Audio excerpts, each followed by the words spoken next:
All right, Evan Jager coming out fastest steeple since 2018. Yeah. How's that feel? It felt good. It felt better just being at US Champs again, and like running in a high level field with something big on the line in front of a crowd and on TV and everything, or online. Just like being back at US Champs was a really good feeling.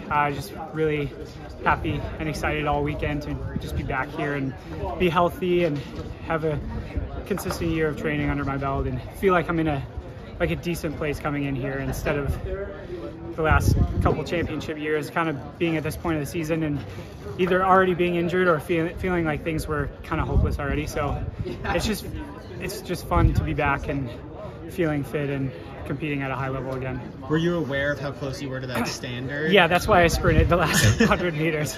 Otherwise, I wouldn't have like kicked it in like that. I saw we were going to be, I think we were like 8:01, 8:02 with 200 to go, and I wanted to get through the water jump cleenly. Got through there, and I like checked the clock again. Around 100 meters, and I think I saw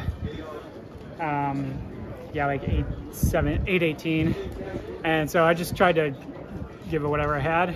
I guess it wasn't all out kicking, but I was just trying to kick to get under the time, and once I realized I wasn't going to get under, I was just like, whatever. But that feel overall, running that time, being that close, getting confidence for the... Oh yeah. Yeah, that was the weird thing about this year. Like, each race I felt way fitter than what the results showed.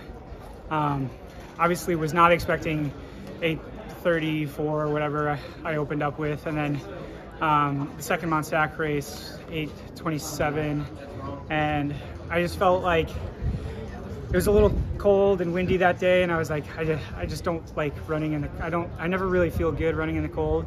And then obviously Portland was rainy and 60, and I knew I was way fitter than what the results showed at that race.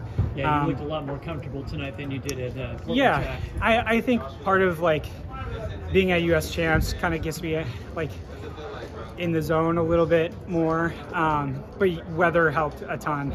And both races, second Mount Sac and Portland, John Gay beat me by a few seconds, 3-4 seconds, whatever it was. And I could just tell by the way he was running, he's most likely in like 8:12, 8:15 shape. So I came away from Portland just feeling like I was probably in like 8:18 shape that day. Just obviously race was just awful weather and was not conducive to running that fast. And obviously running 8:23 championship style race, I definitely feel sub 8:20 shape, but a little breezy tonight. Did you feel that out there at all? Yeah, a little bit, but it wasn't that bad. It was nice and warm, and I stayed in the pack and tried to stay out of the wind. But it's probably it's definitely gonna take sub 8:20 fitness to make this team. There's so many guys that are right at 8:20 or under already this year, college kids, and the pros. So it's gonna be a dogfight out there, and I think that's kind of part of the reason why it was so physical. Even running 8:20 is, there's probably 8 guys in the field today that could run 8:20 or faster in my heat, and everyone's competing for those top 3-4 spots. So yeah, it'll be interesting. Have to go back and think about things with Jerry, how we think the race is going to play out, how we want to tackle tactics and tackle the race. So it'll be fun.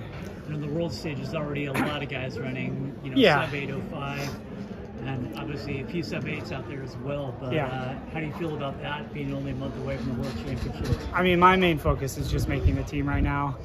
I feel like I've gotten fitter every couple weeks, and each race helps kind of jump start my fitness and remind me what the steeple actually feels like running again. So I'm not looking forward to World Champs yet. It's going to be really hard to make the team, and that's my main focus. Steeplechase. Talk to Jerry about it. Is that basically like you're going to take the pace on if it goes slow because you're going to need that No. or not? I don't know. That'll be something we talk about. I know I won't take it right from the gun. I don't think even at my peak I really ever felt confident taking a US Champs right from the gun and leading everyone. It's really hard to do.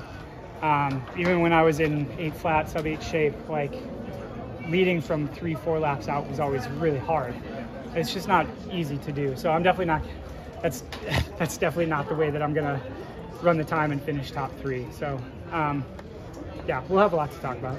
At the same time, you have to balance it though, right? Because if you do maybe get third, but the time isn't there, like how are you, because you never had to deal with that sort of thing, how are you balancing that sort of stuff in your life? I'm not worrying about it yet. Obviously, like today, I thought the chance was there to get the time, so I just made a game time decision to do that.